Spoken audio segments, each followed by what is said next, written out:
welcome to Clamp, the weekly podcast where we discuss all things related to creating, living, and making projects. I'm your host, Grant Alexander, and joining me as always is Jessy Ratfrank and Adam Mackey. We're recording on a Friday evening at 10 o'clock, which is an hour later than normal and 2 days later than normal.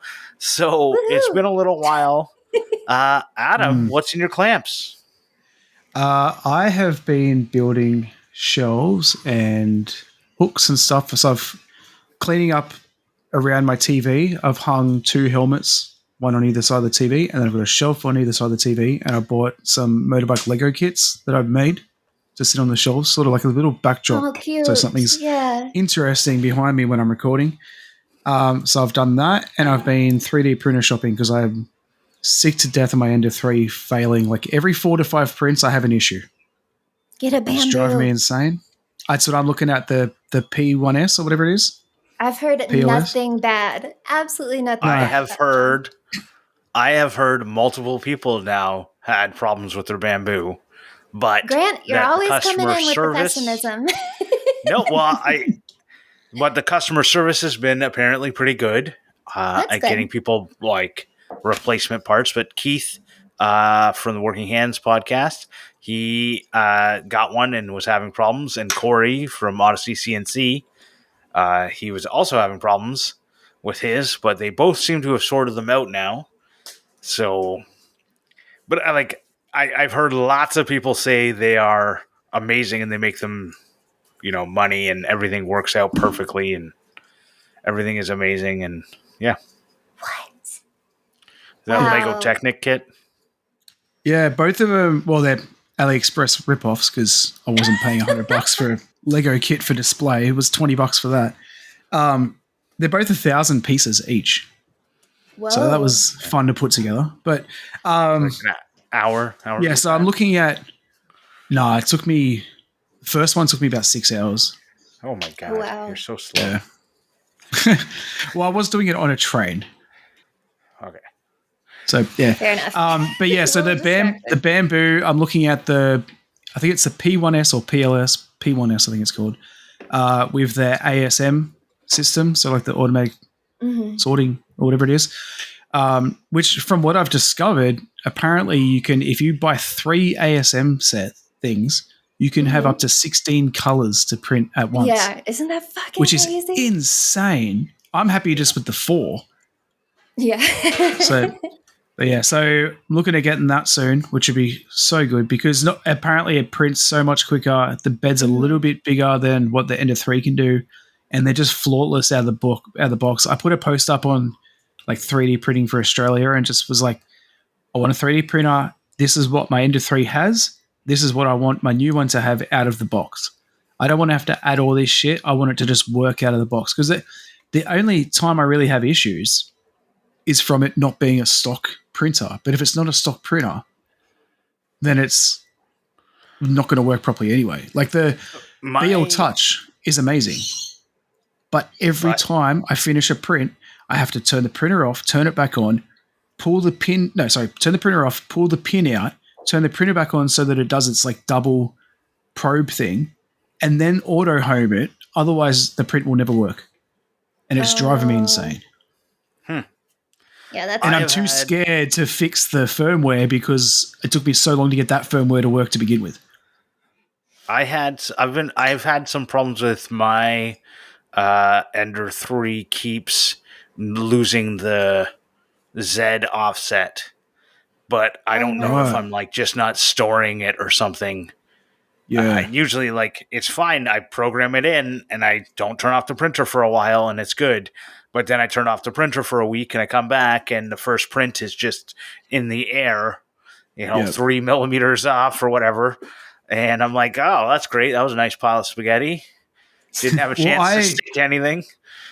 Because I put a direct drive on, I had to also adjust the extruder value or whatever it is. Yep. So instead of it being 95 or whatever it is from factory, it's set to 396 or something. And when I replaced the hot end, I reset the settings so that I could get the Z probe to reset the Z probe settings, not realizing it wipes that as well. And I couldn't work out for so long why my prints would not work. and it was not extruding enough. Felt like it literally was extruding like a quarter of what it needed to. So like the prints were coming out really weird. That is funny. So I think that like if you are really into 3D printing and you enjoy fiddling around with stuff, then it's good. But if you just want to press button go, then getting the automatic bamboo does its thing is probably the way to go. But like the price, if I wasn't into 3D, it's an extra $1,000 to get what you're talking about for me. Yeah, the one I'm looking at with the AMS is $1,400 delivered. Right. So I'm looking at $1,200 Canadian. It's funny because I said to my wife, I said, I want to upgrade my printer. When I get my tax back, I want to upgrade my printer. And she goes, how much is that going to be? And I said, the one I'm looking at is about $1,000. She goes, that's pretty good, actually. I was like, yes. Because she wants to start a cookie cutter business. So if I can get a printer that prints flawlessly every time, she's wanted to do it for so long, but I've had so many issues trying to print with the Ender, and I just can't get good quality prints without it taking a day, like going to the slowest settings I can find. So, well, good luck. Thank you. Jessy. Yeah, it was me. So, and very exciting news to me and no one else really. I finished Dragon's Dogma 2. It took me 64 hours. Pro tip, when you get to the end of the game, just sit your ass in the throne. Do not go talking to your little spirit guide guy, because if you talk to him too much, you have to fight the boss dragon again. So I had to do that twice because I'm nosy and it sucked.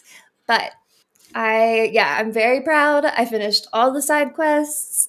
I was like the max rank as a thief, a magic archer, a magic spear hand, and one other that I can't remember right now. Yeah, it was a very good game, and I probably will start it again at some point because I want to get the other endings because there are like 2 other ways you can finish it. But beyond the nerdy shit, stained glass is going well. I bought a grinder today, which was $120, so it wasn't that bad, but I had to drive all the fucking way down to Denver. That sucks because it's going up to like 11,000 feet in elevation and then down to 5 and then back up to 11,000 and to 8,000, and it wears me out. But yeah, everything's going a lot easier now because I have a fucking grinder. I worked last night and spent a shit ton of time cutting all of the pieces. So there are 18 tiny pieces in my clamp art. And I was trying to grind them with stones, and I gotta tell you, don't do it. It fucking sucks. It's worthless. You'll just make your hands really sore.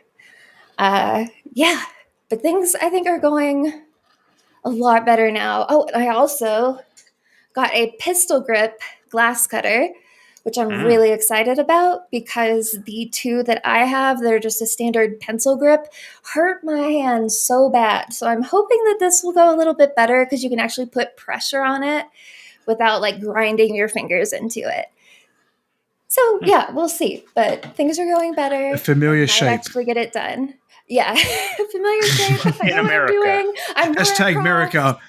Yeah, I am better with a pistol than I am with a rifle, so it might work out. But are you better with a knife or a pencil or a pistol?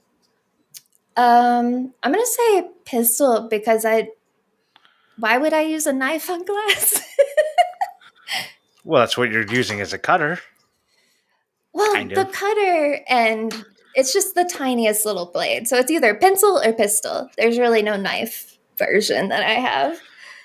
Well, you can hold it like different ways. Anyways, sounds good. I honestly, when I've seen every time I've seen stained glass videos, if they are doing anything beyond straight cuts, they're using a grinder. So the fact that you tried to do it without one, I think, was ambitious. Oh my God. Y'all should have seen the amount of glass. I'm actually still finding glass. here's another tangent. So basically, I think I've talked about it. There's like running pliers, which are the ones that will break a clean line. And normally it has to be fairly straight. But for all the super tiny pieces that I have, I was having to use grozing pliers and basically grinding the edges of the glass away. Shit everywhere. Like I probably vacuumed 15 times in the few hours that I was cutting because it was just getting overwhelming. I don't think I've ever seen so much glass everywhere. Like my entire work surface was a rainbow. So yeah, I'm excited to have the grinder now. Yeah, I think that's it. I think that's going to make it a lot easier. Oh yeah. Well, and it's so much fun to use. That's what I was doing like almost until time when we were recording. So yeah. Grant, what's in your clamps? Oh, well, this week I did a lot of planter boxes for the Beaver Scouts. I did 18 planter boxes. 13 kids showed up to the meeting. So, that was fun. But I have them so in case, some kids may not have been available that week if they want to stop by my house. Not the kids, the parents stop by my house. I'll give them a kit.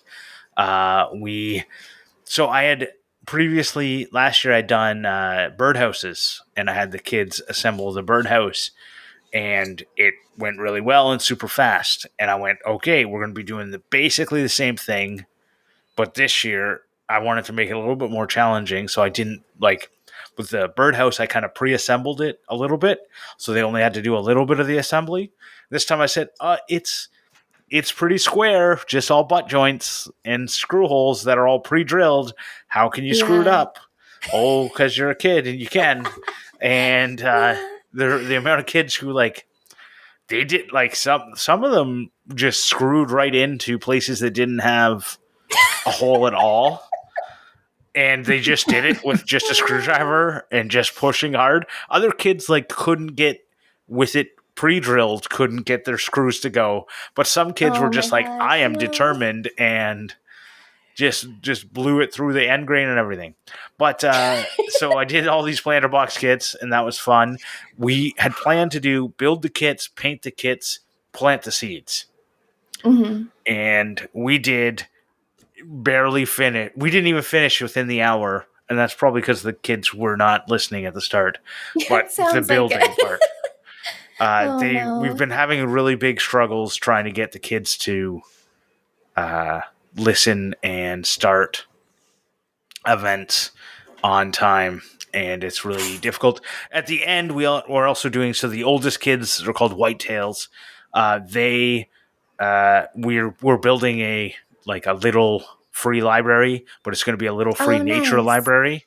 So take a piece of nature, leave a piece of nature. So leaves and stuff like that, and acorns or what, I don't know. It's eventually probably just going to be take a book, leave a book, but whatever.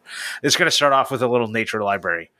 And so in order, as part of the thing, I wanted to show them breaking down pallets and how you can get free wood from that.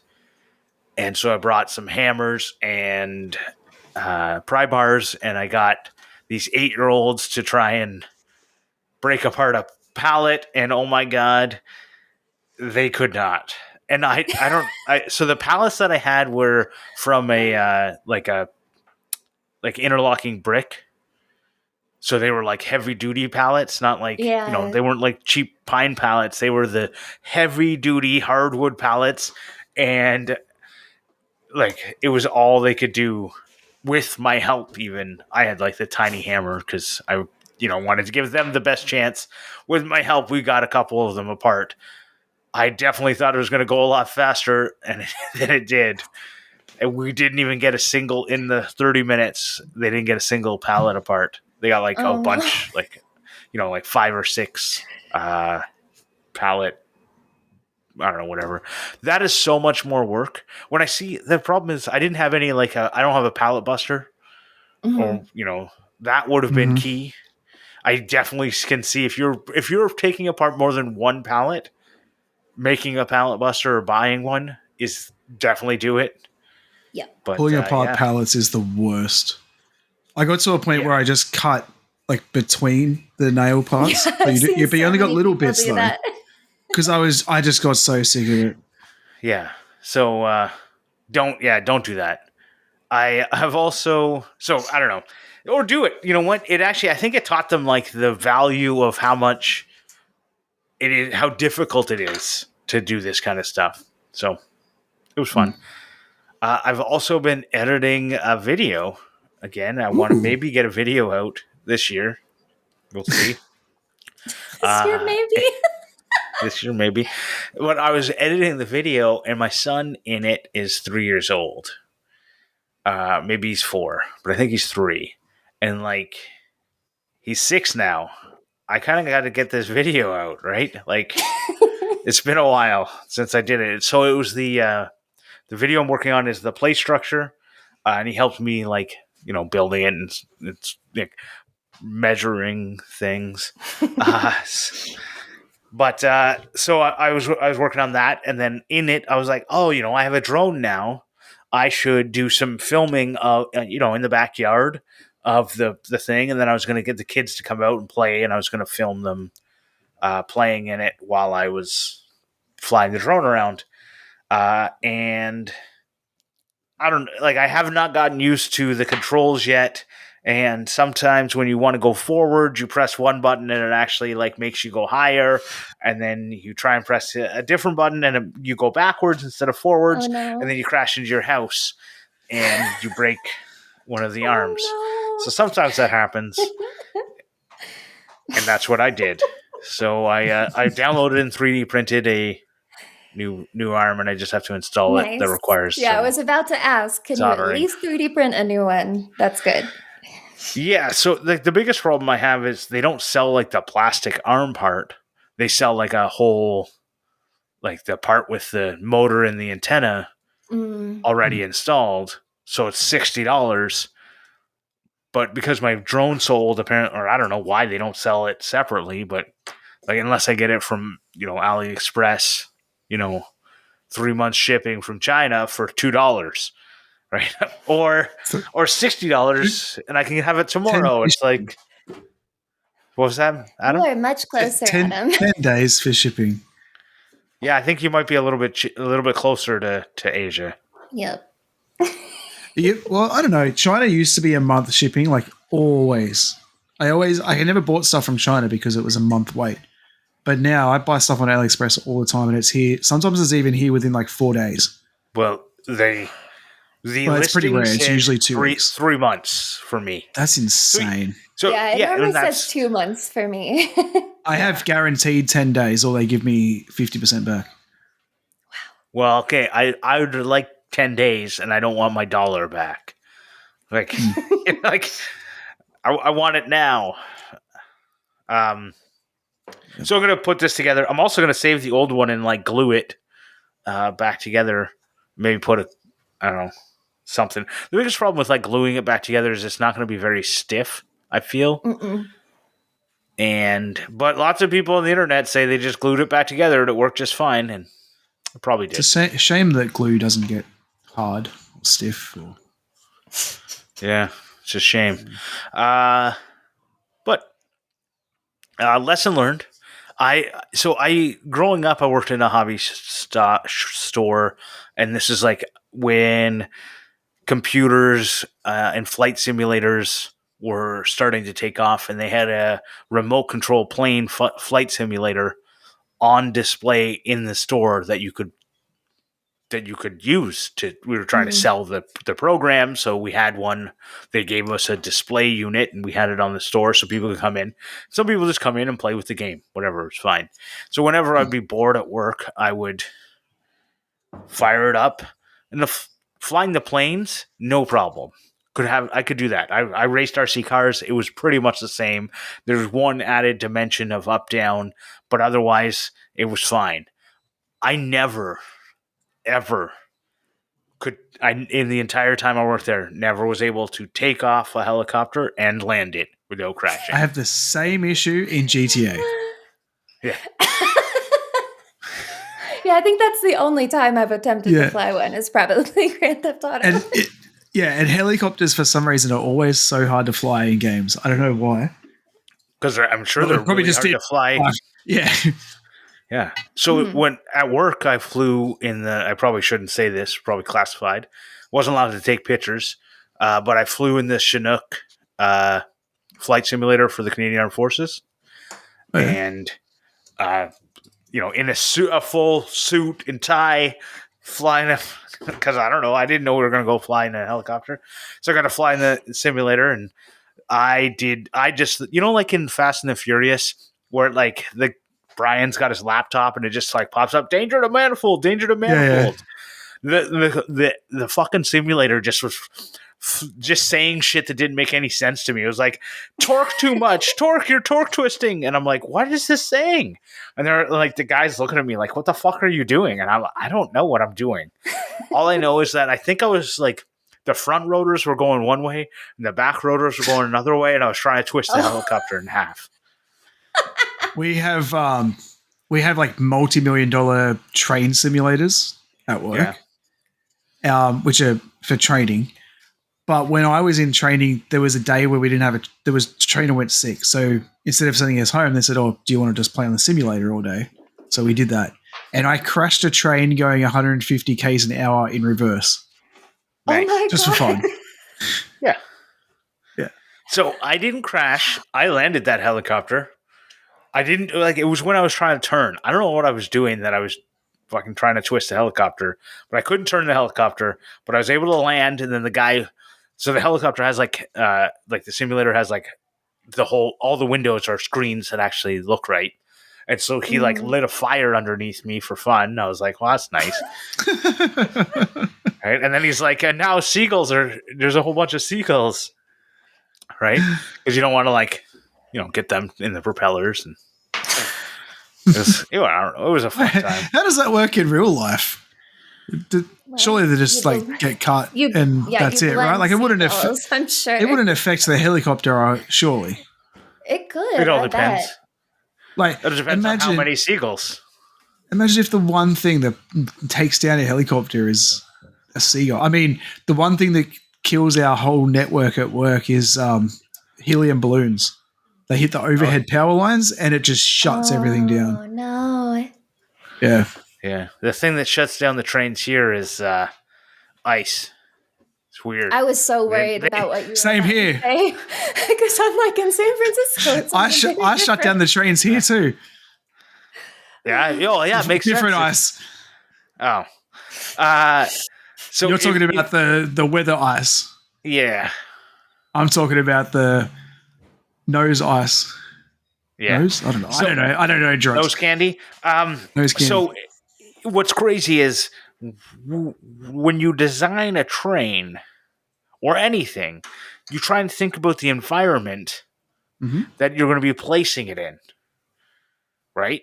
That's what I would do. Yeah. And when they designed the train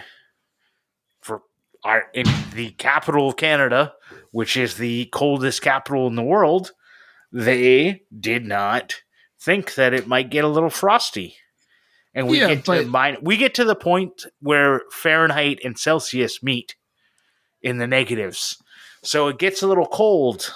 How do you plan for them to eradicate ice on steel? What, heat up the track? So it's the overhead wires that ice over. Okay. And then the train doesn't get electricity. So you could run. So what they did to combat that is if it goes below a certain level, they run the trains they continuously run the trains. Even though the schedule, they run them at a frequency that they wouldn't do it they can't, normally. Yeah. And they run it all night, even though they wouldn't normally do it. Oh, wow. Right. Normally they shut down the train at a certain point or go to half hour. But so I'm just like, I don't know. This is what happens when you buy from the lowest bidder, which, by the way, is something else I did. So a guy came knocking on my door and he said, do you want to get your driveway resurfaced or chipped out, all the old asphalt taken away, new asphalt? And I was like, yes, I do. I've been wanting to do this for a while. What's the price? And he said, He starts like trying to talk about why the price is going to be a good thing, and I'm just like, I think you could see it on my face. Like, I just want to number. He's like, well, we have to buy the asphalt in bulk to make this work, so we always have like amounts left over. And I just look at him like, I don't care about. You just tell me a number. So he tells me the number. I said, okay, that number's okay, but I want to know. I want to extend my driveway where currently my trailer was sitting on some shitty patio stones that I just put onto grass, right? Like, because it's illegal to park on the grass. So I put, there's a bylaw against parking on the grass. Your own grass. One of my neighbors called the bylaw office on me, and the bylaw officer came by and gave me a warning and said, just move it off the grass. So I did. So then That's I put HOA. Is that like that is not. I was going to say, is that an HOA thing or is that a government thing? That's a government thing. You're not allowed to park on the grass. Anything behind, well, I don't know what it's like for you guys, but anything behind the letterbox for us is our land. Yeah, it's our land. In front of the letterbox is government land. I am allowed to park on the grass beside my house and behind my house. I can't park on the grass in front of my house. It's like an HOA, but it's citywide. But you got every city has like weird little, like we call them bylaws because they're like, not real laws. There's not like criminal or anything. You just get fined and you can just keep getting fined and then they take your shit away. But anyways, the bylaw officer was like, either move your trailer back, which was impossible because there's a fence there. So you can't move it, like you'd hit the fence. Or, put it on the driveway. So I did. And then I put down the patio stones and that's where I've been parking it. But it's shitty. So anyways, I got it. So he gave me the price. $3,000 to repave my 2-car, 4 cars fit on it driveway. Mm-hmm. And extending it to make it like a 3-car wide driveway was an extra $1,000. So $4,000 all in. That doesn't seem too bad. No, that's stupid. Like it's 100 square feet of asphalt. And then on top of that, they had to excavate and put in gravel for the part that didn't exist before. They definitely lost money, but I got exactly what I paid for. So, oh dear, it's fine. The driveway's fine. It looks nice from afar, but it's fine. Yeah, it's far from nice. It's like that though. Like our trains are built overseas because lowest bidder, and there's faults on them all the time because they're just made cheap. Yeah. To go back just a little bit though, so something that was thought about with our trains is bushfires. So we have dampers dampeners, whatever they're called, in the roofs of the train. So the driver can push a button when there's smoke and it closes them and it stops all the smoke and everything going throughout the aircon system in the train. Yeah, definitely useful in Australia. Cool. I feel like y'all are on fire every year. Like y'all in California. It's like always. So another thing, just go back. If somebody comes to your door, so he said, he gave me this spiel, whatever, 4,000. I said, okay, no problem. 4,000 all in. And he's like, yep, that's the deal. And I went, okay. And he said, okay, someone's going to come back with a contract and we'll get started like tomorrow. And then an hour later, he rings the doorbell and I figure this is the contract. He's like, can you move your cars? The machine is here. So I go an hour, it's like literally an hour later, they're ripping my driveway out. And the next day it gets poured. I'm like, the next day their asphalt's laying down. I don't know. Poured. I don't know. Poured's the right word for asphalt. Spread, but so I did not get a contract. I don't know the name of the company. I know the name of the guy. That's it. I know his first name, and he's Irish. That's it. Where did they get this asphalt from? Got off the back of a truck? Probably. This sounds dodgy as hell. Yeah. So as soon as I did this, my neighbor across the street, I went to go talk to him, see if I could park in his driveway, obviously because I can't park in my driveway. And so I go across the street and I'm talking to him and he's like, wasn't an Irish guy from Toronto? And I said, well, he's an Irish guy. I don't know where he's from, but he was definitely an Irish guy. And he said, well, if it's the same guy as, it might be a scam. I was like, fuck, it might be a scam. Oh, no. So then I look up Irish scam paving, and Ottawa and Toronto, which are two major cities in Ontario, have lots of reports of Irish people scamming That's so people weird. for paving.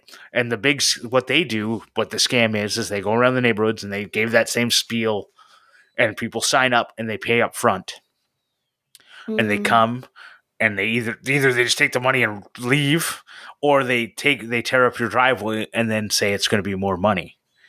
Oh, okay. Yeah, see, I wouldn't be paying up front. No way. So I didn't pay up front. The deal was, and this is what they said, we'll do it, and if you like it at the end, you pay us. Oh. I don't like it. Yeah, I know. Well, you gotta have some pretty big balls to try and tell a crew that you didn't like. Next thing you know, you're in bed with the Irish mafia or some shit. Yeah.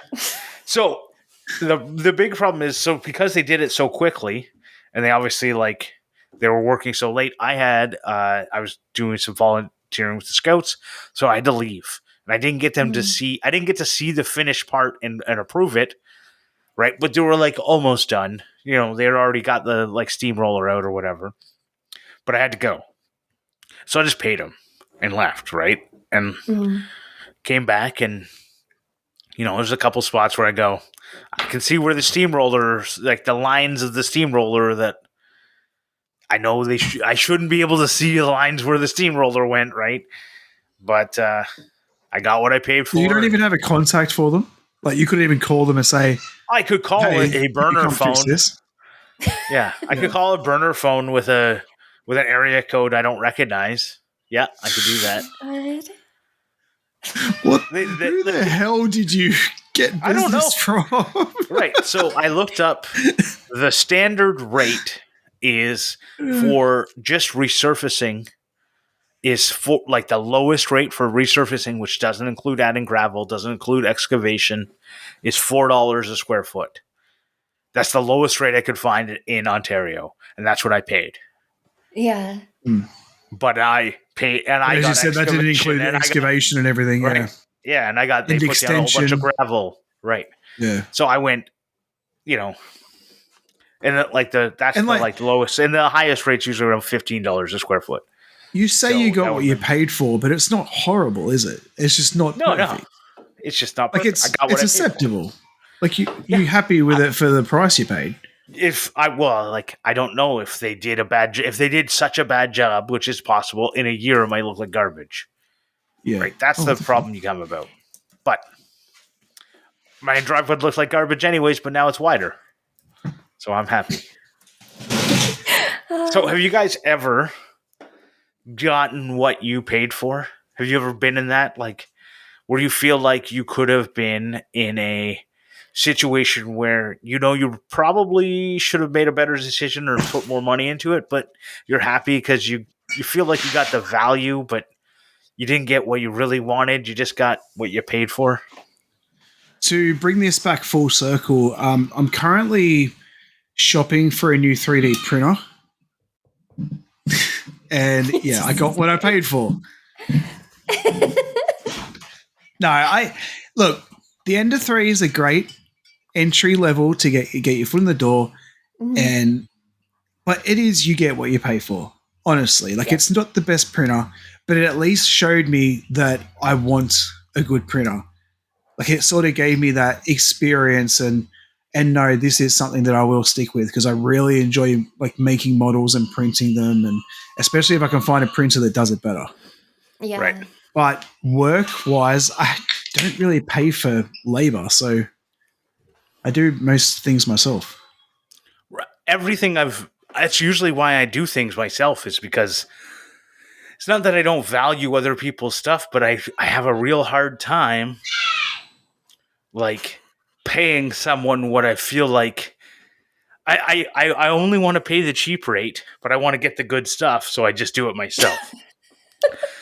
And then I end up with the even cheaper rate and the cheap, outcome. So I might have an update for us, like not next week, but the week after. So next week we have a crew coming out to repair and paint our siding on our house. It's Ooh. going to be $10,000, which, pretty damn cheap for a big ass house. We do need to buy some paint though. Like, we've got to figure that part out. But, They're not I guess, supplying the paint? well, no, we are supplying the paint. Oh. They're doing everything else. So, like, the paint is the smallest fucking thing. Like, I'm really not worried about it. It's more that, so usually people don't want to supply their own stuff. Or they don't want to get the customer supplied stuff. They want to make sure that it's a certain brand or a certain quality. We're following directions. We are following. Okay, you're just gonna go buy. Yeah, okay, you got to go buy it of, this particular brand, but in whatever color you want. Yeah. Gotcha. Yeah. So that makes sense. I hope it'll be fine. I'm sure it'll be fine. Tyler has worked with them before, like his job, which is, so I think it'll be fine. But next week is going to be fucking chaotic because it's going to be an all-week project, and I just know my dogs are going to be freaking out. So it's going to be interesting, I think, working next week. But another thing that I got what I paid for, never buy a cheap sewing machine, ever. If you buy a sewing machine that is entirely plastic, it will fuck you. And you will regret it. The first sewing machine that I bought when I moved away from home was a Singer, which, like, we have a foot pedal metal Singer at home. Mm-hmm. And so I was expecting it to be pretty nice. But, the like $120 entry-level Singer is just complete shit. Like, couldn't sew anything but quilting cotton. Like, anything heavier than that, it would lock up and you'd have to take everything apart and try again. It didn't matter what needle you used, it would still lock up. It just couldn't handle anything. So that was definitely a case where I got what I paid for and I took it to the thrift store. What's crazy about that is that if you had looked for a used one, you probably could have got one for free. You know what I mean? Like, you could have got a used, like, suitcase style, like that I have, 19s, whatever, 60s or 50s or 60s, that everyone and their mother had. Yeah. And they're just, like, taking up space and people just want them gone. And they're, like, pretty good machines. Like, heavy as hell. They're heavy. They are very heavy. They're definitely metal. Like, they're all metal. And I know that it went through like 6 layers of material for my awning, which, like, the awning is some pretty thick material than the awning bag. And it also was, the part it really struggled with was I put, like, ratchet straps. Mm-hmm. So I cut some ratchet strap material, whatever that webbing is, for tying up the awning. So it went through 2 layers of that, plus the awning, plus the bag, plus, like, all the other stuff. It was crazy. That's crazy. Yeah. Yeah. So, if anybody's interested, I did upgrade my machine to a Janome HD 1000, which has metal components. Yeah, it's heavy as shit, but, like, beautiful machine. I think this is a big thing to talk. Like, when you're looking at purchasing a tool, a big thing to consider is, like, is new better than used? Right? It's the same with you're looking at a car. You can get for the same price as a brand new car, you can get a really nice used car. Yeah. Right? Oh, yeah, I've never had a new car. Sometimes you're buying someone's, like, problems, but a lot of times what you're buying is, depreciation, someone else's depreciation. Yeah.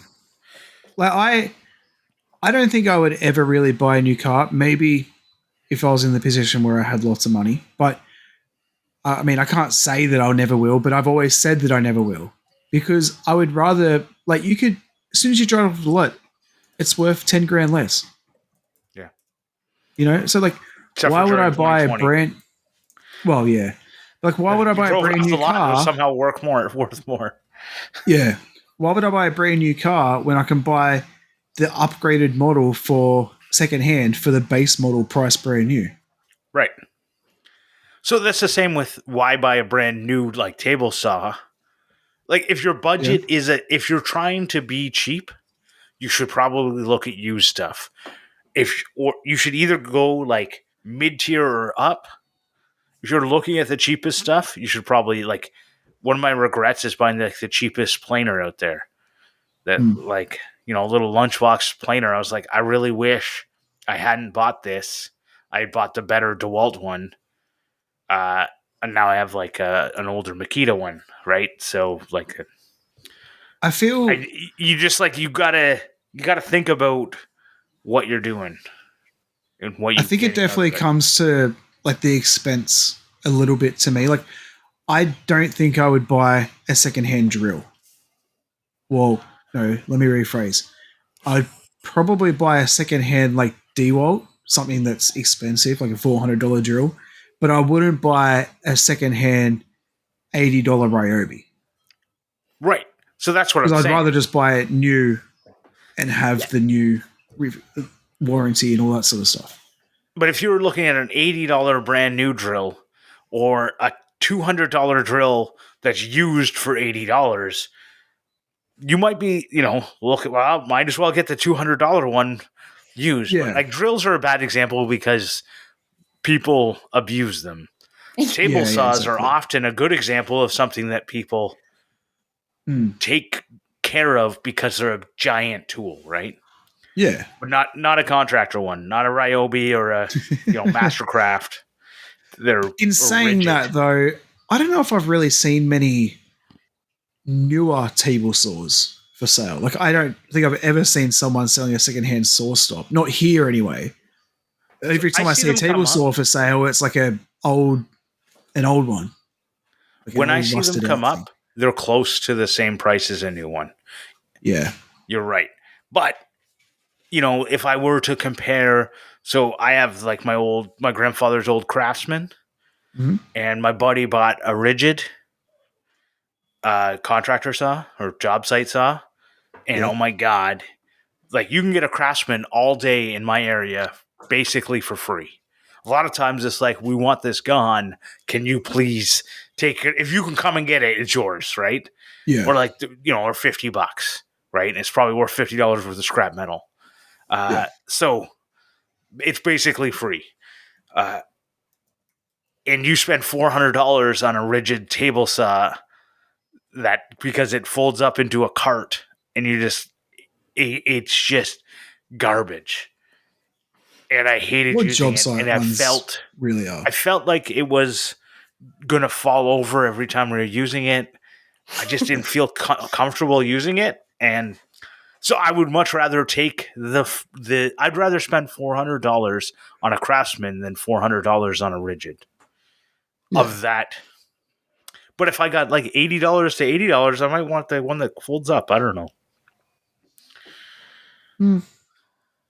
Yeah. Now I'm looking on Craigslist because I haven't been on Craigslist in ages. I was like, I'm pretty sure there was one because I remember we looked for apartments when we moved up here through Craigslist. But the problem, so I deleted my Facebook years ago, and that is like the major way I feel like people sell stuff these days. So I've kind of moved myself out of that whole market because I hate Facebook, which, that's like the one downside of deleting it. Yeah. Well, you know what? We should talk about the clamp challenge now. For those who don't know, this is coming out. You're going to have a couple of days to enter it before the end of the clamp challenge. You need to make a project that involves a clamp or many clamps because you can never have enough. You want to turn that clamp into something functional, artistic, or just plain fun. You'll have a chance to win great prizes. The project has to be something new. It has to be a new project that is completed between the start and the end, which is April 30th, which is in a few days. To enter, all you need to do is post the project on Instagram with the hashtag Clamp Challenge and tag us. You need to tag us because we just went through the hashtag, and on the computer, I saw 4 posts. On my phone, I saw 8 posts, and it says there's 14 posts. and I cannot find the rest of the posts that are in the clamp challenge. So if we have not talked about you, it's because you didn't tag us and we can't find you. So if you tag us, we'll find you. If you think, send us a message with it too. That's the thing. If you like tag us, it pops up in our message, or it pops up on the like you've been tagged part. But so make sure you tag us. That's how we find them. And now I'm going to talk a little bit about the people.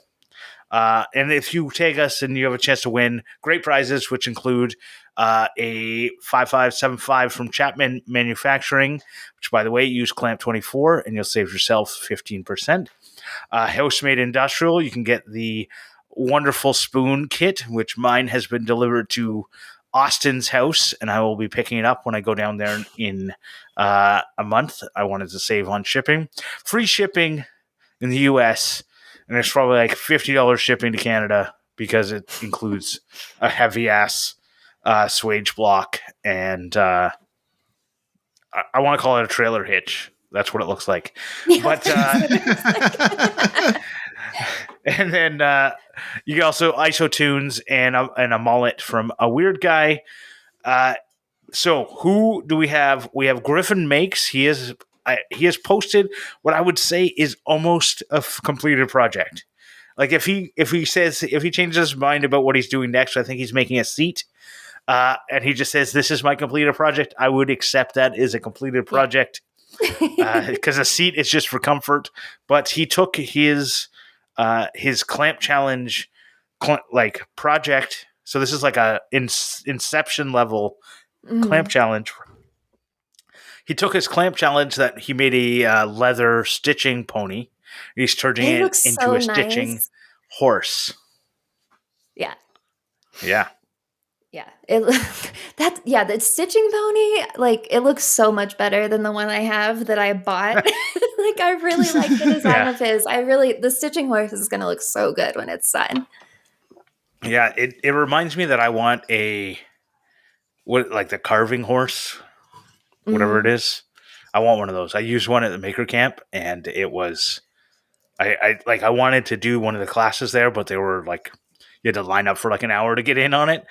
But in between the classes, I said, "Can I jump on here for 5 minutes until you are ready to do the next class?" And they said, "Yeah, go for it." And I really think that if I get into making paddles or handles or shit, that I want to have one of those. A weird guy, Jeff, he actually did complete his clamp challenge. He made a phone mount for his router, which technically I think includes 2 clamps. So he's got the clamp onto the router, and then his phone is in a clamp. Well, a store-bought one. Yeah, that's his clamp. He used a clamp in the project. I think this is exactly the way that you involve a clamp in your project. True. I didn't think about that.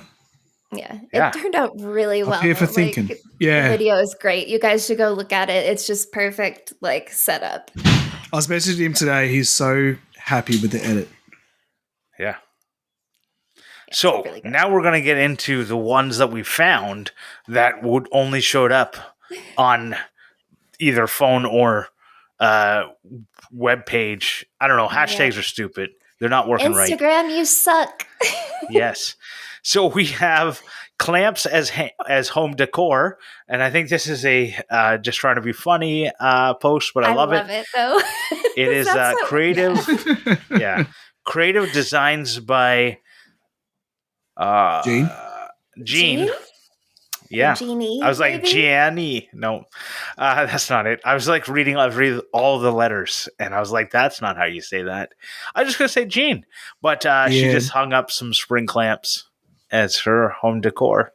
Yep. A spring banner. What is it called? Shit. It's not a banner. Yeah. Yeah, sure. There's a specific name that is leaving. A garland. I appreciate garland. Yes. Yeah, I appreciate that because as a person who has spring clamps on hanging from all of my curtains and attached to the edge of my bookshelves so I can find them, I love it. I liked it because it's the type of decoration you'd put up after the winter is over. because they're spring clamps. See, that didn't make sense to me because after winter is over, it's still spring. Is it? I don't fucking know. I know winter and summer. I don't know. So after winter's always spring. I get we're not on the same schedule, but the way I said it, you can't fuck it up. So Broken Tooth Forge has he's posted the progress of his hand vise forged from 1045 and a clamp, and he is trying to do 2 things, and he said he may only get 1 done. We'll see how that goes, and make sure you tag us so that we will know that it's entered when it's entered. That's the same with Warren Matten. Has some interesting ideas. He has some different ideas for clamping and work holding, but he needs to actually finish the project and not just post a designs in. Yeah, he did 1 drawing and 1 computer design.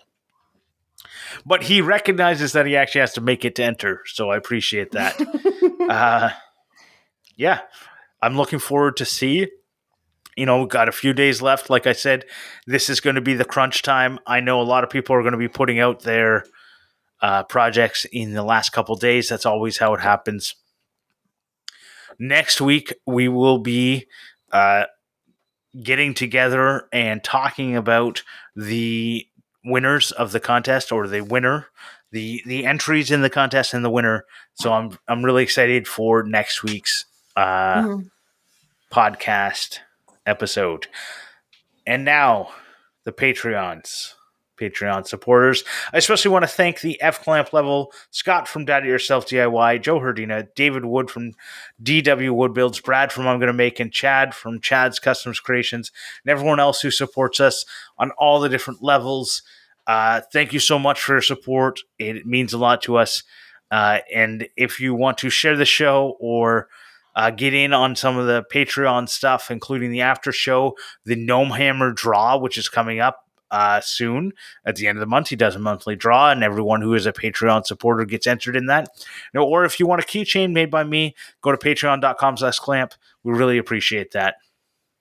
And now, CLAMPmendations. CLAMPmendations. So apparently I'm going to just keep fucking talking.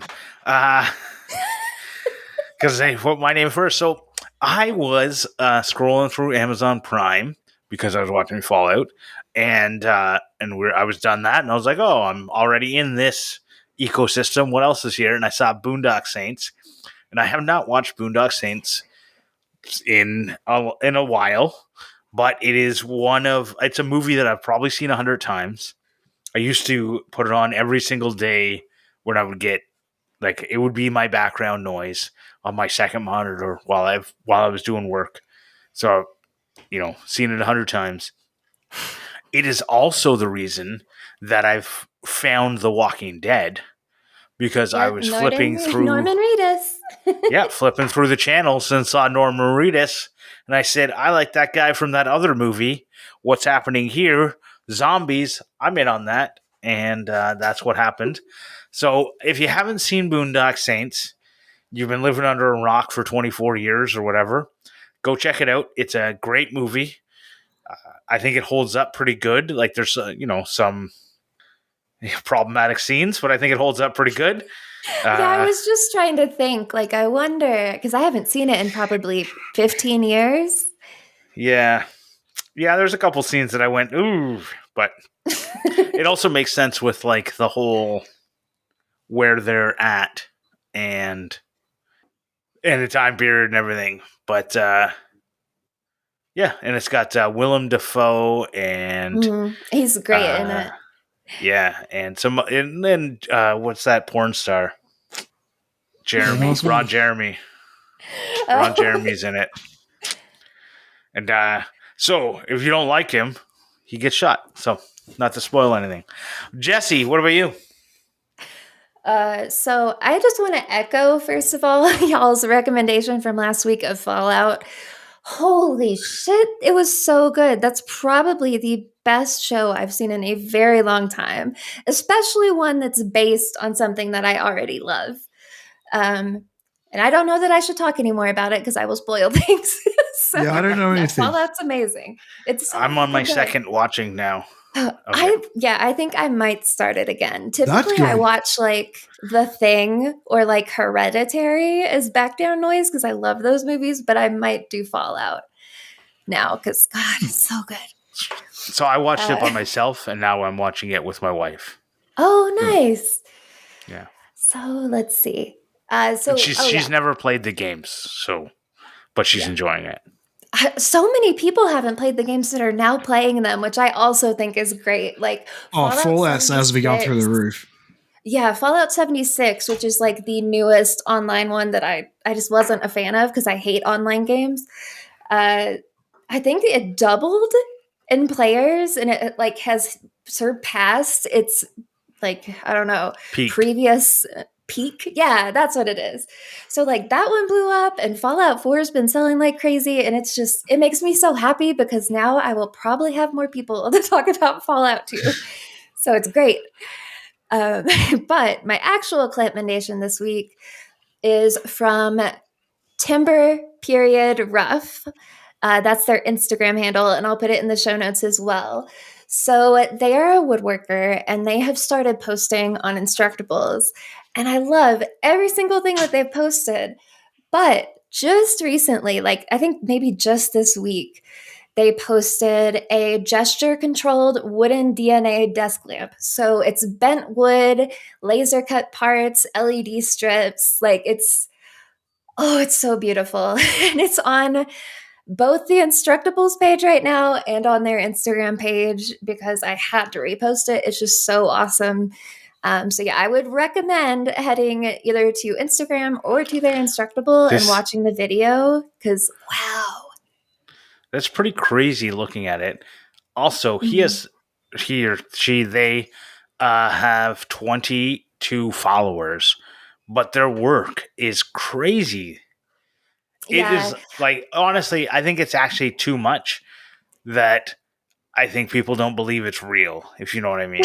Maybe. Yeah, it's so detailed and just like they tend to either do a lot of engraving and a lot of detail in the woodworking, or they add LEDs and kind of like take it to the next level. And it is, God, everything is amazing. So yeah, everybody go follow them on Instagram because he deserves like, thousands of followers. Yeah. My CLAMPmendation for this week is a guy on YouTube called 12th Hour, and he put out a video. Apparently, I just noticed that he's done it for other GTAs, but he remade GTA 5 in Blender or whatever program it is he's using and made it ultra realistic, and it's insane what he's done. Like he went through. I've never noticed this, but if you watch GTA, like their clothes and stuff don't move when they walk, but in say like Red Dead Redemption, it does. So he's added all that in, added all new textures and everything to make everything look realistic. It looks so good. And he's done one of the characters, and then he's doing all three characters like individually, but he's not redoing the whole game. He's just doing like their house and street. But it looks so good. It's like Franklin looks real now. He looks so real, hey. He looks really good. Nuts. Wow. Yeah. All right. Yeah, that's awesome. Well, now it's time for Ask Us Anything. Ask Us Anything. Okay, so like you said, it's from Warren Matten, and the question. No, start again. Not like you said. Just start it as if I didn't talk. No, we're leaving it in. Okay, so it comes from. I am leaving that shit in. And the question is, how often do you allow yourself the time to sit quietly and remember the broad plan? We get so bogged down with making the next decision or dealing with the barriers to making that we might not revisit the overall schema it fits in. The ultimate goal, becoming world-renowned for expertise, turning it into a business, raising kids that aren't fuckwits, making it to retirement. It's worth remembering your framework within which every smaller thing fits. So how often do you get to, and do you make time for it? I'm going to jump in and say my whole answer is no.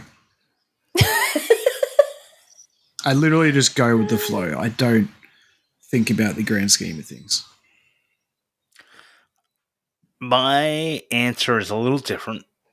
I think a lot about the raising kids that aren't fuckwits. Well, I think about that probably too much.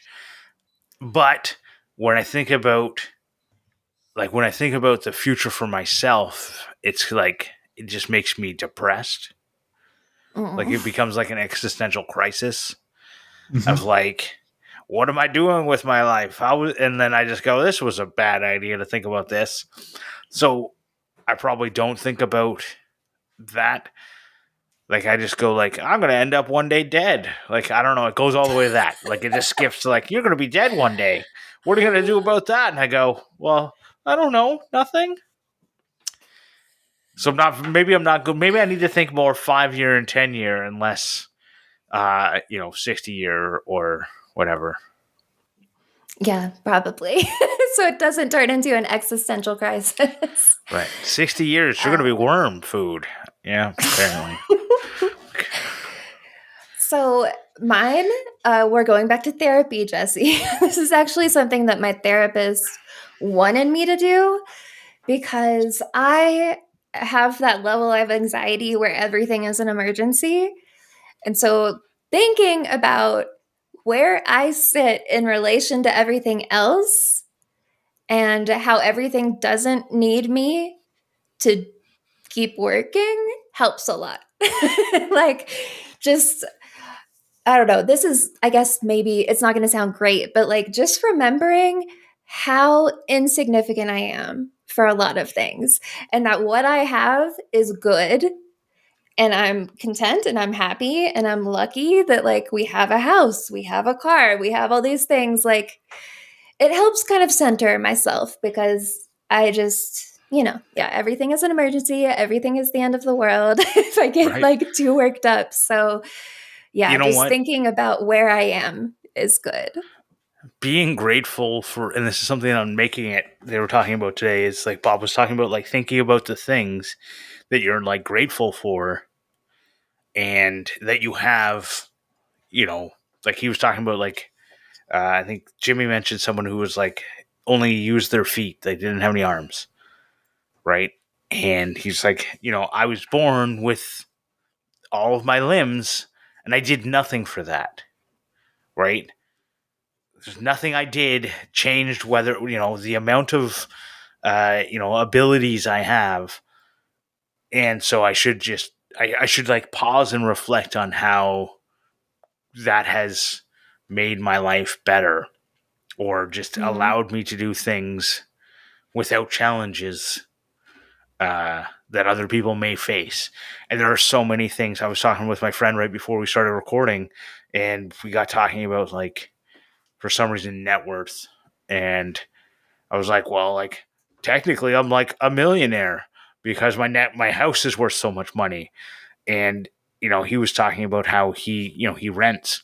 And so his net worth is a negative number, right? Like, and he's lucky he actually has been in a place for like a decade.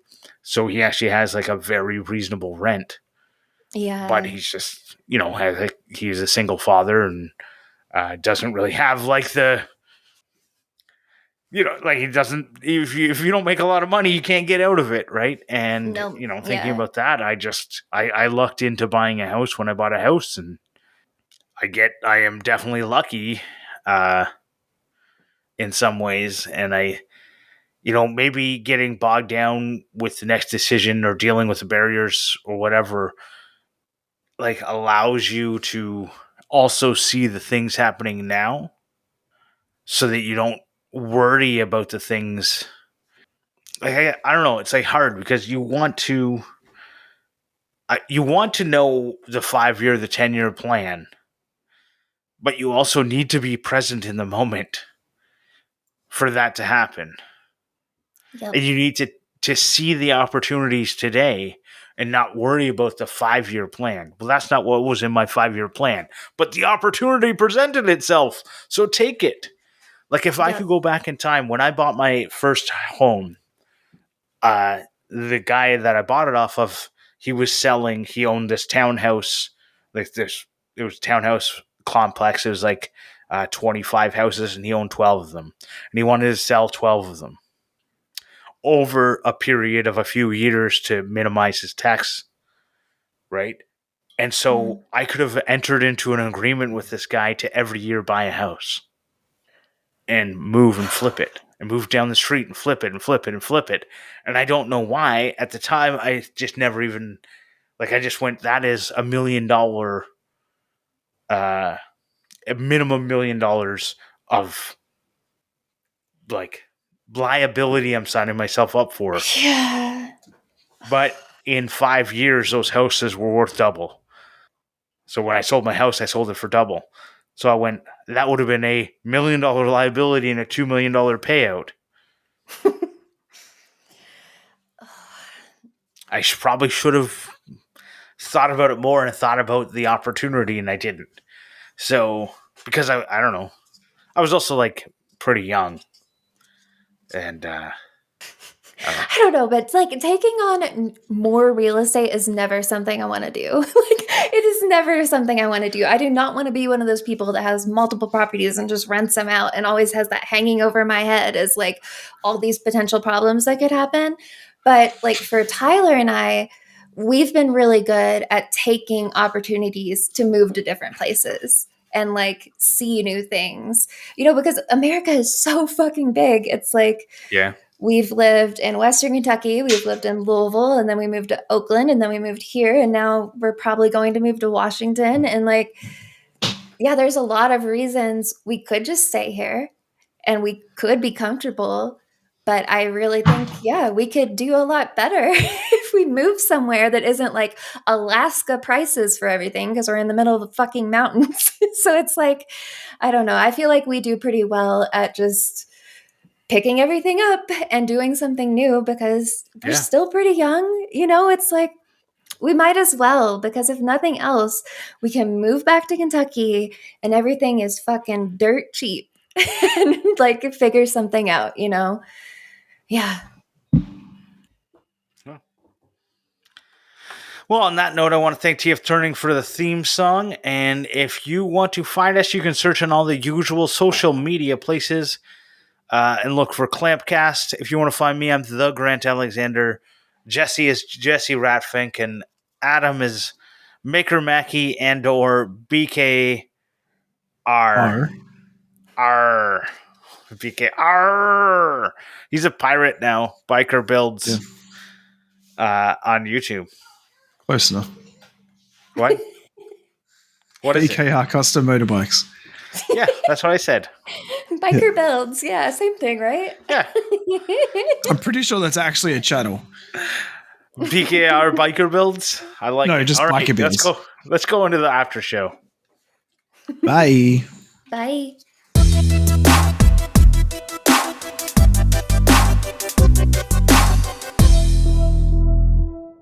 So this one is from Warren Manton, and because we're having a long episode where we talk about nothing, we're going to have a long Ask Us Anything question.